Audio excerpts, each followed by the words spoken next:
정치권 소식을 배종찬 인사이트 K 소장과 함께 조금 더 깊이 들여다보도록 하겠습니다. 소장님 안녕하십니까? 안녕하십니까? 네, 자 더불어민주당 원내대표 선거 얘기부터 좀 해보죠. 예.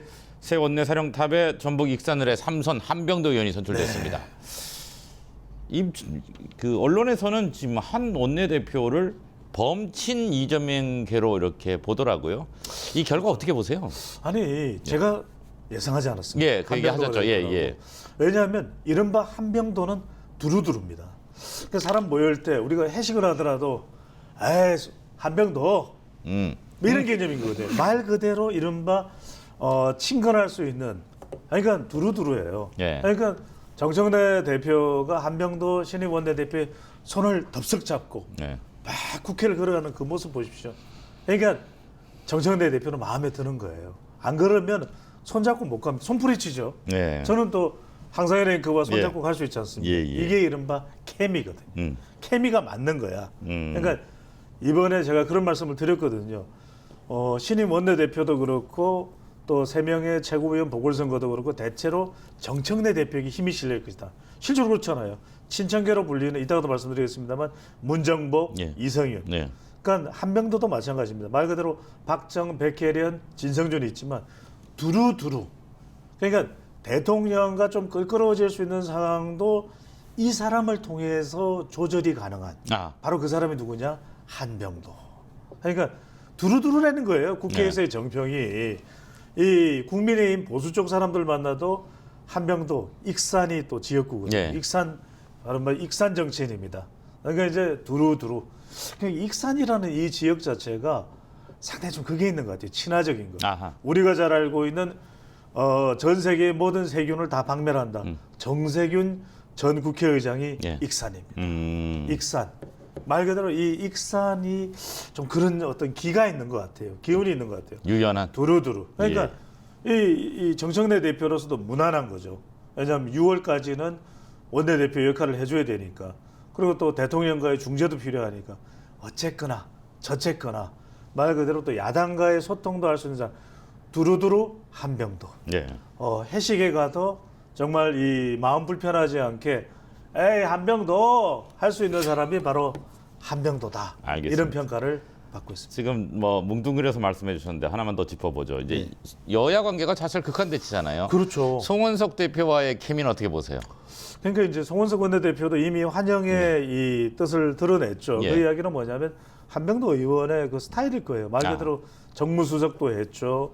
그 다음에 국회 예결위원장을 하면서 예결위원장을 하면요. 예. 이런 소인하는 데서 쪽지 예산이 들어오거든요. 예. 그러면 아이 좀 한번 들어도 한병도 이러면서 이제 이게 먹힌단 예, 말이에요. 예. 그러니까 그게 가능했던 사람이 이른바 한병도 의원, 한병도 야. 원내대표죠. 그러니까 이제 잘 챙겼네요. 그렇죠. 수석 원내 부대표도 했었고 그러니까 이런 것들이 가능한 사람이 한병도인 줄 아는 거죠. 아하. 그래서 우리 이 황행크께서는 아실 거예요. 많은 지금 예측들이 무슨 뭐 박정희냐 진성준이 할 때 제가 뭐라 그랬습니까? 네, 예. 한병도라고. 예, 예. 이건 제 자랑하는 게 아니라 예. 쫙 분석을 했지 않습니까? 아니 맞추셨어요. 결국은 예. 두루두루 예. 이 무난한 사람을 선택할 수밖에 없을 것이다. 여야 관계도 그렇죠. 예. 지금 대통령도 오는 며칠입니까? 이 여야 다 두루두루 예. 다 이 초대를 내서 또 방중과 방일 성과에 대해서 설명을 하기로 돼 예. 있잖아요. 이게 뭐냐면 말한 대로 지금 정치권은 상당히 경색돼 있기 때문에 정부 여당은 두루두루를 원해요. 김병기 전 원내대표권도 지금 파장이 크기 때문에 네. 그런 적임자가 한병도다. 그러면 그것에 대해서 송원석 원내대표나 장동혁 대표도 국회에서 경험한 바가 있을 거 아니에요. 적어도 이 사람 정도면 좀 말이 통하겠다. 정청래 대표하고는 안 통하잖아요. 악수도 안 한다 그러고 뭐 마늘을 몇 개 먹어야 될지 쑥을 몇 개 먹어야 될지 모르는 그런 상황인데 여기에 한병도 예. 회식 자리 가도 그 한병도 먹여야 돼요. 예. 한병도. 예. 네. 지금 이제 사실은 우리 배 소장님이 전망이 거의 다 맞았어요. 네네.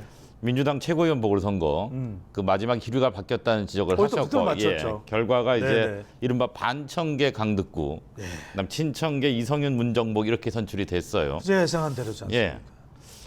그래서 그 바람이 정 대표 쪽으로 기울고 있다를 전망하셨는데 정확하게 드러났는데. 그렇죠. 오히려 대통령과의 관계를 지나칠 정도로 좀 강조했던 이건태의 경우에는 낙마를 했죠. 예, 왜? 예. 권리당원이 정말 강하게 세게 작동을 했잖아요. 네. 그러니까 이성현은 사실상 탈락하는 셈이었는데 여기에 누가 붙었습니까? 권리당원이 붙었죠. 예. 권리당원에서 가장 많은 표를 얻으면서 이성윤 예. 최고위원 이 당선을 예. 이끌어낸 거죠. 예. 그러니까 결과적으로 뭐다? 권리당원이 누구의 어깨에 머리 위에 힘을 실어준 거? 정청래예요. 예. 그러니까 환하게 웃잖아요. 예, 예. 환하게 웃으면서 오히려 본인이 여유가 생기니까 원팀으로 가야 된다. 그런데 유동철 이른바 정청래 대표에게 제가 그때 이야기를 했잖아요. 각을 세웠던 예. 유동철의 사태는 이른바 이 친명 찐명을 강조하는 쪽이 힘들어졌다는 것을 그대로 제가 분석을 해냈죠. 예, 예. 그래서 유동철이 사퇴를 했고 유동철이 힘을 실어주는 이건태까지 그 파장은 영향을 미칠 것이고 결과적으로는 문정복, 그다음에 이성윤 그리고 강덕구로 갈 수가 있다. 강덕구는 왜냐하면 이른바 이 상당히 노련하거든요. 그다음에 여러분들 강덕구가 지역 기반이 어딘지 아십니까? 강덕구는 호남 사람이 아니에요.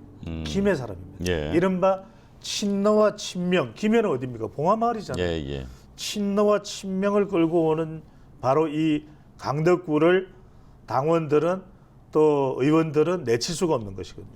그래서 제가 강덕구의 경우에는 득표 1위를 했습니다. 예. 근데 강덕구는 김민석의 최측근으로 분류가 되거든요.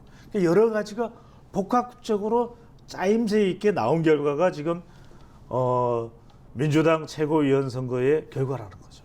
그러니까 정청래 대표도 웃을 수 있고 예. 그리고 또 청와대에서도 뭐 이 정도면 한병도의 강덕구에 오케이 할 수 있는 사인이 나올 수 있는 결과가 나왔다는 거죠. 황금 비율을 이른바 맞췄다. 이렇게 보시는군요. 자, 이거 또 큰 이슈가 하나 있었죠. 김병기 전 원내대표. 네.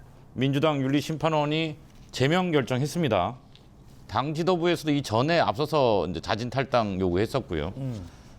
자, 이 같은 결정 결국 선거 앞두고의 부담을 덜기 위한 건가요? 그렇죠. 그게 가장 크다고 봐야 돼요. 부담인 거죠. 그러니까 이제 윤리심판원도 9시간 동안 고심을 예, 했어요. 예. 그래서 최종 결정은 제명 처분을 의결했습니다. 예. 이게 한동수 윤리심판원장이거든요. 그러니까 이제 한동수가 누구냐면 바로 윤석열 정부 때 충돌했던 바로 그 이른바 친명계, 친민주당계 또 인사 아니겠습니까? 그런 한동수 위원장이 이건 아니다. 이건 공소시효 따지고 어쩌고 하는데 그렇게 해서 소명을 하고 바로 김병기 의원은 퇴장을 했었거든요. 그런데 더 시간을 가지면서 논의하면서 9시간 만에 제명으로 결정을 했어요. 왜냐하면 일단 가장 큰 건 여론 부담이에요. 이렇게 되면 40대, 50대 민주당을 정말 충성맹세하고 지지하는 층에서 이건 뭐야 이렇게 반응이 나올 수밖에 없는 것이고 강선우 의원하고 형평성도 안 맞는 거예요. 강선우 의원의 논란보다도 더 많은 13가지 의혹 지금 뭐 더 늘어날 수 있는 것이고 고발이 계속되고 있는 것이거든요. 근데 공천헌금 의혹까지도 제기되고 있는 김병기 의원인데 강선우는 지금 탈당의 제명 조치까지 이루어지는데 그럼 김병기는 뭐야? 김병기의 황금폰 때문이야? 녹취 때문이야? 비밀 때문이야? 김병기 의원이 가지고 있을지도 모르는 폭탄 때문이야? 이런 의혹이 더 제기될 수밖에 없는 겁니다. 그러면은 정청래 대표는 더 부담될 수밖에 없고 그래서 단호하게 윤리심판원에서는 제명 처분을 내린 것이고 실제로 민주당에서 일종의 안테나 그러면 누굽니까? 정치 12단 박지원이죠. 뭐라고 그랬습니까? 사랑하는 동생입니다. 하지만 제명할 수밖에 없습니다. 이야기를 이미 지난 7일에 해버렸거든요. 이미 그것이 일종의 사전 예측이 돼버렸다. 결과적으로 김병기 의원 바로 적극적으로 재심 청구를 한다고 밝혔지만은 끝내 제명 처분은 불가피해 보입니다.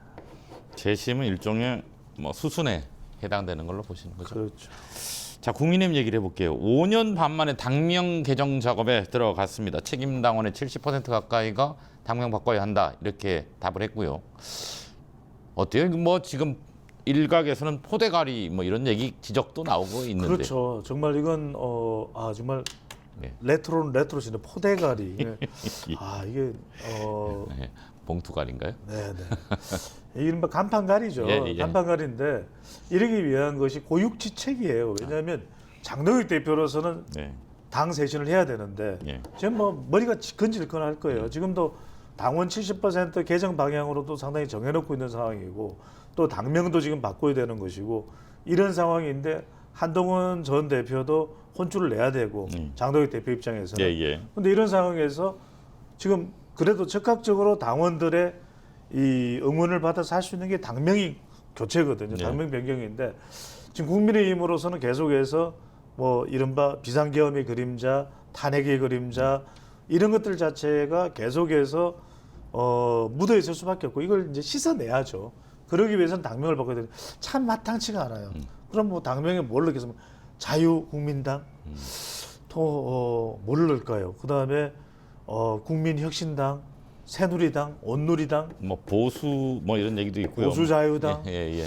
이제 국민 제안을 받아서 또 예. 한다고 이야기를 하는데 참 마땅치가 않아요. 그리고 알다시피 간판이 문제가 아니라 내용이 더 문제거든요. 그러니까 이 내용에 대해서는 끊임없이 지금 당 내에 이 내용을 걷어낼 일은 만만치가 않습니다. 예. 그러니까 이게 윤석열 전 대통령과 윤어게인과 손절하느냐 또 한동훈 전 대표 어떻게 되느냐 이런 막 장한석 유 예. 한동훈 이준석 유승민과 또 통합할 수 보수 범보수 대통합 대연합할 수 있느냐 그러니까 끊임없이 이런 요구에 질문에 시달릴 수밖에 없거든요. 그래도 지금 당장 할 수 있는 건 뭐냐 당명이라도 한번 바꿔보자. 그래도 당명을 바꿔서 효과를 봤던 적이 있단 말이에요. 예. 2011년에 새누리당으로 이름을 바꿔서 정권 잡았죠. 그 다음에 2007년인가요? 그때도 신한국당에서 찾아볼까요? 한나라당으로 당명 바꾸고 나서 예. 이명박 정권 잡았잖아요. 예. 그러니까 정권 잡았잖아요. 여튼간에. 그래도 여튼 정권 잡았으니까 그때로 생각한다면 한나라당으로 정권을 잡았던 이명박 정부 이거 생각한다면 그래도 당명을 한번 바꿔보자 이렇게 판단을 한 것으로 보입니다. 고육지책이다라는 네. 말씀이 와닿습니다. 자, 이런 가운데 지금 언급하셨지만 두 사람이 만났어요. 장동혁, 이준석 이 두 대표가 만나서 공조하기로 했습니다. 뭐 특검의 공조인데 어떻게 보세요? 이게 어느 정도 선까지 갈까요? 아유 아실 거예요. 예. 이 김연자 예. 정말 트롯의 여왕 아니겠습니까? 아니 김연자의 아모르 파티에 나오는 예. 가사가 있잖아요. 예. 사랑은 연애는 선택, 연애는 필수, 결혼은 선택 예. 나오잖아요. 예. 사랑은 연애는 필수, 예. 결혼은 선택, 예. 아모르 파티 예. 이거 마찬가지입니다. 예. 보수, 범보수, 대통합, 대연합은 필수예요. 예. 이러지 않고서는 이른바 윤어게인은 예. 장동혁 대표로서는 예. 피해가기 힘든 선택이 돼버린지는 모르겠지만 예. 범보수 대연합은 그보다 훨씬 더 불가피한 예. 필요 충분 조건이 되는 예. 필수 조건이에요. 예. 지방선거를 견인하기 위해서는 예. 승리로 견인하기 위해서는 그래서 아모르 파티라는 이 노래에 왜 좋아하시잖아요. 한 번 더 부를까요? 아니요. 예. 질색을 하시네요. 아니요. 어떻게. 아니. 이것도 전국 노래자랑 예. KBS 전국 노래자랑 여러분들 제가 KBS 전국 노래자랑 나가서 노래를 불러서 예. 딩동댕 아시잖아요. 예. 봤습니다. 예. 무조건이야 딩동댕. 예. 그래서 지방선거를 앞두고 적어도 한동훈 전 대표와는 함께 가기 어렵다. 예. 이건 이제 장동혁 대표에게 분명히 있는 것 같아요. 예. 하지만 이제 이준석 대표도 개혁신당의 대표로서 예. 지방선거를 어떻게든 일부 지역이라도 그러면은 이건 장동혁 국민의힘 대표와 또 연대를 예. 연합을 할 수밖에 없는 겁니다. 장동혁 대표도 4에서 5%의 정당 지지율을 가지고 있는 3에서 한 5%의 정당 지지율을 이 개혁신당과 연대 안 할 수가 없어요. 이 지방선거에 그래도 경쟁력을 키우기 위해서는 그렇기 때문에 이준석, 장한석 유 중에서 예. 그래도 당장 장동혁 대표가 받을 수 있는 잡을 수 있는 손은 이준석의 손이다 이렇게 볼 수가 있는 거죠. 자, 끝으로 15일에 본회의가 예정되어 있습니다. 예. 거기 이제 2차 종합특검 법안이 상정될 것으로 보입니다. 여당에서 강력하게 얘기하고 있고요. 뭐 통일교 특검 법안은 아직 법사에 있고요. 어떻게 전망하십니까? 아 근데 진짜 이게 특검 피로감이에요. 네. 그러니까 여론상으로는 2차 종합 특검도 썩 내키지 않는 여론이에요. 그리고 오죽했으면 그 여론을 받아서 천대엽 법원 행정처장도 이 2차 종합 특검의 이 의문을 제기하지 않았습니까? 1, 2차 특검을 그대로 이어가는 것이 2차 특검 아니냐. 근데 그대로 우리 국민들의 인식도 있을 겁니다. 물론 이제 민주당 지지층이나 윤석열 전 대통령의 비상계엄에 대해서 호되게 비판적인 시각을 가지고 있는 쪽에서는 2차 종합특검을 이야기할 수 있을지 몰라도 지금 보십시오. 그리고 이제 특검들이 이 꺼내놓은 남긴 그런 성과들을 보세요. 무슨 성과가 있습니까? 필요한 거죠. 그리고 지금 이른바 통일교 특검도 지금 착수를 못하고 네. 지지부진한 상태예요. 그러니까 네. 이러다 보니까 네. 일각에서는 이런 이야기를 할 정도입니다. 아니 특검으로 이렇게 온갖 수사를 국회에서 입법부에서 주도해서 다 할 것 같으면 아예 검찰 개혁도 공소청으로 하지 말고 특검청으로 가자. 특검 다 해버려라. 예. 이런 이야기가 나올 정도거든요. 공소는 선택, 예. 특검은 필수. 예. 이렇게 되는 거 아니냐. 예. 유리 씨까지도 이게 써놓음을 짓네. 예. 안 하겠습니다. 예. 그래서- 다 하셔놓고. 네네. 예. 근데 이렇게 또 노래를 또 아니 좋죠. 하면 또 예. 우리 애청자분들이 예. 또 우리 TBC 유튜브를 예. 사랑하시는 분들이 또 구독을 눌러주세요. 여러분들의 구독은 필수 사랑입니다. 예. 선택이 아닙니다. 구독 꾹 눌러주시고 좋아요도 많이 보내주시면 좋겠습니다. 올해 TBC 유튜브의 목표가 사랑과 평화 그리고 소통입니다. 여러분들 50만 돌파를 위해서 아자 가자 여러분들이 더 많이 좀 격려와 응원을 해주시면 좋겠습니다. 가자 아이가 예. 하여튼 여러분들이 도와주시면 좋겠고요. 예. 자 그런 의미에서 좀 여론의 탄력을 못 받는다. 그럼에도 불구하고 정청래 대표는 이 본인의 또 지지층들 이른바 뭐 개딸이라고 그러나요? 네. 이 지지층들을 또 결집해서 또 당원들까지 지금 대의원 당원의 이 투표권을 1대1로 지금 또 재추진할 의사가 분명히 있잖아요. 그러려면 또 2차 종합특검으로 가야 돼요. 예. 지지층들을 끌고 가기 위해서라도 그렇다면 정청래 대표와 당은 2차 종합특검을 할 의지가 분명할 것이다. 네. 또 이걸 청와대에서 막을 길은 없다. 네. 하지만 국민들의 피로감은 정말 피로한 상태로 설명드릴 수 있겠습니다. 네, 오늘 여기까지 듣겠습니다. 고맙습니다. 피로해 보시네요. 아닙니다.